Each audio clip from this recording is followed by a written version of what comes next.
So the next topic is absolute configuration. It's a continuation of just optical properties. Optical properties in the previous video, as I said, that the compounds which can rotate the plane of polarized light either in left or right direction is said to be optically active compound. So this is the formula which was important, and this was in rotation in degrees equals to alpha t delta into c into L, where c and L are the concentration and length respectively is temperature, and lambda is this wavelength at which is used, like the only alpha is used just to indicate the like wavelength what they used.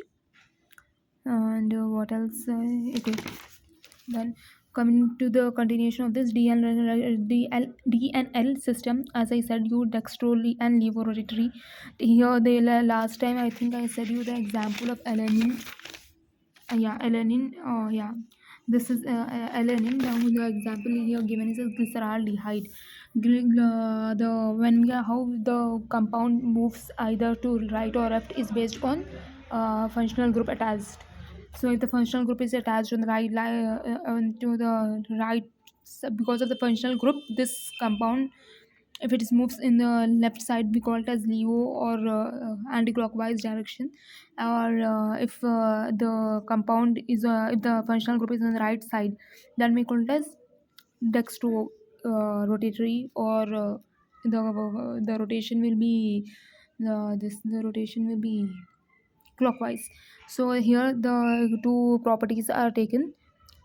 So L-glyceraldehyde, the functional group C, here it is on the left side, that's why I am calling it as L-glyceraldehyde. See the formula: CH2OH, CHO, OH, H. Four different compounds attached to a single carbon. This carbon is symmetrical carbon, but the compound is asymmetrical, and we can call it as chiral because four different groups are attached, and we can see it as non-superimposable image, because if you keep a mirror, it doesn't form the mirror image. So that's why we are calling it as non-superimposable mirror image. It's raining here. And also it is called as enantiomer. Then coming to this, it is nothing but OH is on the right side, so we are calling it dextro-rotatory. So the same thing as that. Okay, just these two are mirror images of each other, but they are two different compounds. This scenario was thalidomide in I think I didn't remember the year, but there कौन सी book थी वो, I think टोटोरा की text book पे, like टोटोरा की text book पे one boy with thalidomide syndrome was there on the cover page. If you people remember, it was due to teratogenicity. It was something, the compound thalidomide was given, which was in L form. So because of that, the children were suffering from thalidomide syndrome. But when they made that compound into D thalidomide, then there was no such side effect or adverse effect seen after that. So now it was regarding L-glyceraldehyde and D-glyceraldehyde. So now the same as that of L-alanine and D-alanine. क्या है ये this amino group, and here these both are the mirror images of each other, and this is L-alanine and D-alanine. So the question here is, please comment me in the please give me answer in the comment section. Is what all amino acids are chiral compounds, yes or no? Then second question is, which amino acid contain immunoring? Third question is, what are the two amino acids which are present in the DNA which discontinue the DNA from the rest of the DNA? I said you in the in the previous classes. If you haven't done that, please do that, and please say me answer in this video part somewhere. Okay, So now the say what we were saying. Okay, so now the DLN configuration, we were saying about DLN configuration. And they say, well, like L configuration, all amino acids exhibit L configuration. And this L configuration, because all we will read this in detail, like ribosomically incorporated into proteins. We will read this in detail in chapter, ये कुछ आया something here.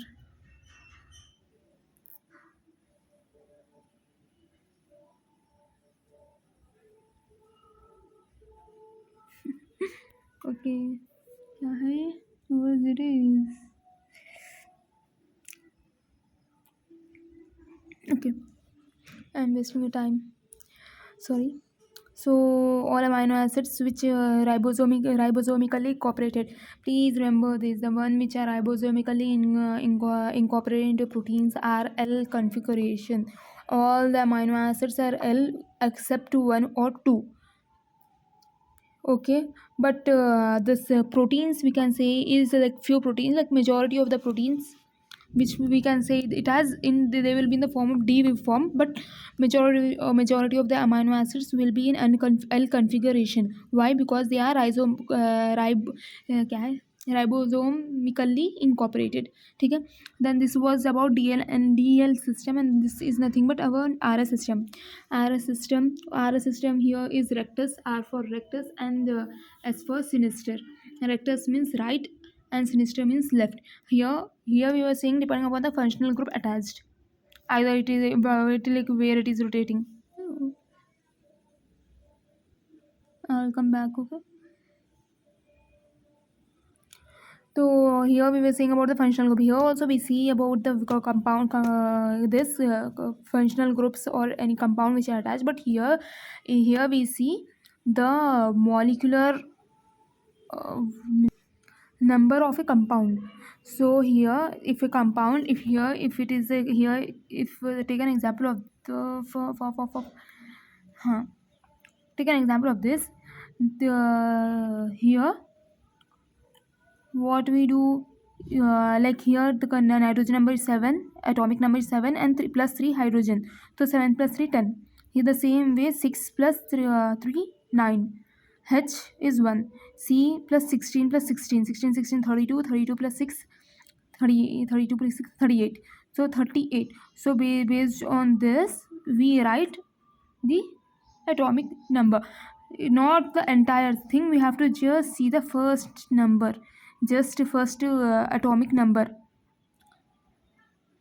It is 7 6 6 and H. If 2 6 are taking place simultaneously, then we have to see for the next number. If it is CH3 and here it is COO, so CH is atomic H atomic number is less when compared to that of OO. O is having 16 and H is having 1, so we will give priority to COO minus. The same way this compound this yeah, priority has been given, like first SH, then OH, NH2, then comes COH, CH2, CO, CH3. Like we know majority of the atomic numbers, but in case if you don't remember, just remember SON, sun. As first one comes S, then O, then N. Then next comes CO, like C तो we know carbon है, 16 तो 16 oxygen है. So based on that we can say कि highest is for SH and lowest is for H. So here it has given an example. This the NH3 COO CH3 CH. So first number of priority is given to NH3 1 2 3 4. So the one which is having the highest priority is kept forward. Then later second one, then third one, then fourth one. The one which is pointing away from the central carbon will be having the least priority. That so here we can see that it is far from that of, or from compared to that of all three. H is far from this C alpha carbon or symmetric carbon. So now when we see that, so now that if the plane of polarized light, so what we are saying, it is further. So we have given the fourth number. priority to this. So now if the so this if it is R system, then it moves this right to clockwise direction. If it is for S, it will move counterclockwise direction. And the most commonly used is DL system, that is retrorotatory and levorotatory, when compared to that of RS system. And like in RS system, the same thing, just like all L amino acids I said key, it follows L configuration. Here all amino acids follow S configuration, but except in case of cysteine, because cysteine is having SH sulfur group in it. So I think yeah, yeah. Cysteine is having sulfur group in it, so the sulfur, as well as I think yeah, even the methionine contains sulfur in it, but it is methionine is in D configuration, not in L configuration. So except system, all are in R configuration. Okay, this was about the obsolete configuration, the part 2 of optical properties. So now I have asked you a few questions, please answer me in the comment section.